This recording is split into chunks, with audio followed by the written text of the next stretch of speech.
Grace Miller had always been a fighter. Every morning before the sun rose, she tied her worn-out apron around her waist and prepared herself for another long day of cleaning homes that looked like palaces compared to the tiny, run-down apartment she shared with her son. At just 32, Grace's hands were already rough and calloused from years of scrubbing floors and washing clothes, her back aching from bending over for hours on end. Life had never been kind to her, but she kept going because of one reason: her son, Caleb. Caleb was only 8 years old, a bright-eyed boy with a sketchbook always in hand. He loved drawing cars, superheroes, and the world as he imagined it could be. But lately, his energy had been fading. Caleb had been born with a rare heart condition, and the doctors said he needed an expensive surgery to survive. Grace had been saving every penny, working 3 jobs, but no matter how hard she tried, she was still far from the $80,000 required. Each day, she lived with the terrifying fear of losing the one person who meant everything to her. That morning, Grace noticed Caleb sitting quietly at their small kitchen table, sketching as sunlight streamed weakly through the thin, worn curtains. His little shoulders slumped as he turned to her and said softly, "Mom, can I come with you today? Please? I don't want to stay here alone." Grace froze. She never brought him to work, especially not to this house. Today, she was scheduled to clean the mansion of Alexander Steele, a man who was rich, powerful, and cold as ice. Mr. Steele was a billionaire known for his ruthless business deals and intimidating presence. He had strict rules, and Grace knew he valued privacy above all else. But looking at Caleb's pleading eyes and pale face, she couldn't bring herself to say no. "All right, baby," she whispered, hugging him tightly. "But you have to be very quiet, okay? Mr. Steele doesn't like surprises." Caleb nodded, clutching his sketchbook to his chest as if it were a treasure. They took the bus across town, Grace holding Caleb close as the vehicle rattled through the streets. When they arrived at the towering gates of the Steele estate, Caleb's eyes widened in wonder. The mansion before them was enormous, walls of glass reflecting the morning light, lush gardens perfectly manicured, and a lineup of gleaming luxury cars that looked like they belonged in a museum. Grace felt a pang of nervousness as she approached the front door. Inside, the air was cool and smelled faintly of expensive cologne and fresh flowers.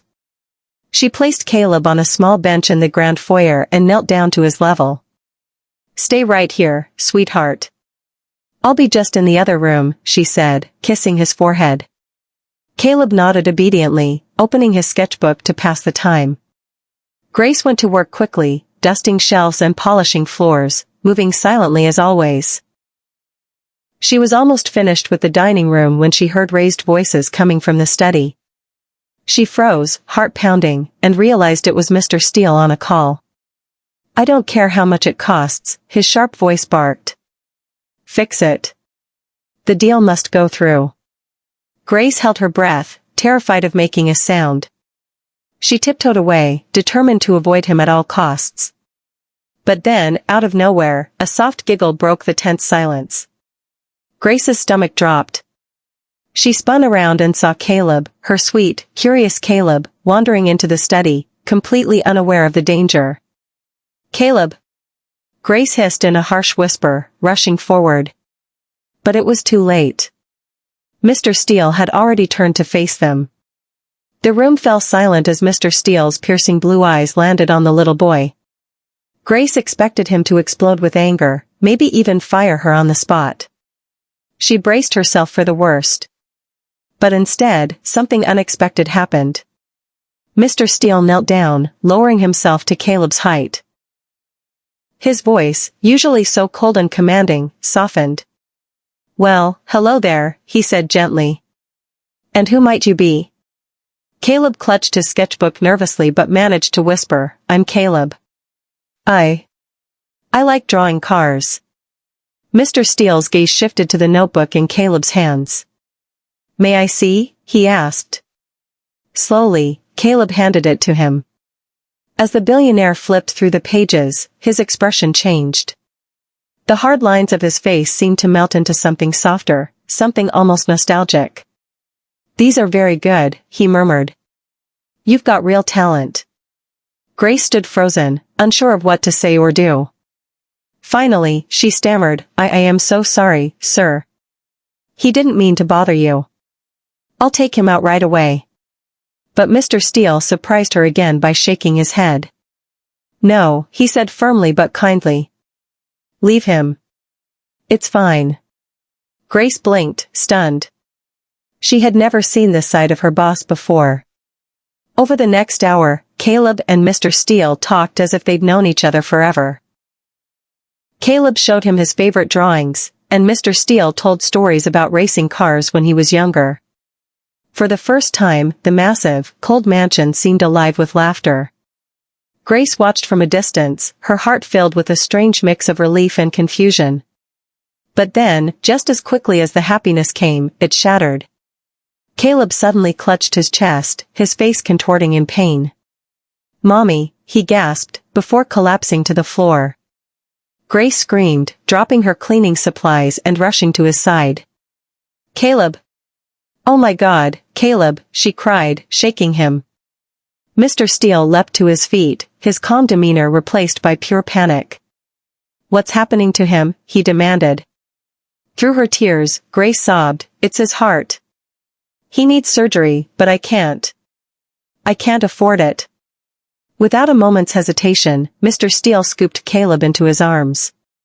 Get in the car, now, he barked, his voice trembling with urgency. They raced through the city in one of Mr. Steele's sleek sports cars, the engine roaring as the world blurred past. Grace sat in the back seat, clutching Caleb's fragile body and whispering prayers through her sobs. When they arrived at the hospital, doctors rushed Caleb into the emergency room. Grace collapsed into a chair in the waiting area, trembling. Mr. Steele sat beside her, his expensive suit rumpled, his normally perfect hair disheveled. For a long moment, neither of them spoke. Finally, Mr. Steele turned to her, his eyes fierce yet strangely vulnerable. Tell me everything, he said. Grace poured out her heart, explaining how Caleb had been born with his condition, how she had been working herself to exhaustion to save for the surgery, and how, despite everything, she was still far short of the money they needed. Her voice broke as she whispered, I'm so scared of losing him. Mr. Steele was silent for a moment. Then he said 5 words that would change Grace's life forever, the bill is on me. Grace stared at him, shocked beyond belief. What? No, sir, I can't let you, he cut her off sharply. Consider it a personal favor. Caleb reminds me of someone I once knew. His voice cracked slightly, and for the first time, Grace saw pain in his eyes. Hours later, the surgery was complete. Caleb survived. When Grace walked into his hospital room and saw him smiling weakly, she broke down, hugging him tightly and whispering thanks over and over. Mr. Steele entered quietly, his tall frame filling the doorway. Caleb's face lit up when he saw him. Look. Caleb said excitedly, holding up a new drawing. It showed a race car with 2 figures inside, Caleb and Mr. Steele. We're racing together, Caleb explained with a grin. Mr. Steele's lips trembled, and for a brief moment, tears filled his cold blue eyes. Later, when Grace had a quiet moment with Mr. Steele, she finally asked, why did you help us? You didn't have to. Mr. Steele's face hardened as he struggled to speak. Years ago, I had a son, he said at last. His name was Daniel. He died because I was too busy chasing money to notice what really mattered. By the time I realized, it was too late. His voice broke, and Grace felt her heart ache for him. When I saw Caleb, he continued softly, I saw a second chance, to do what I couldn't before. From that day on, everything changed.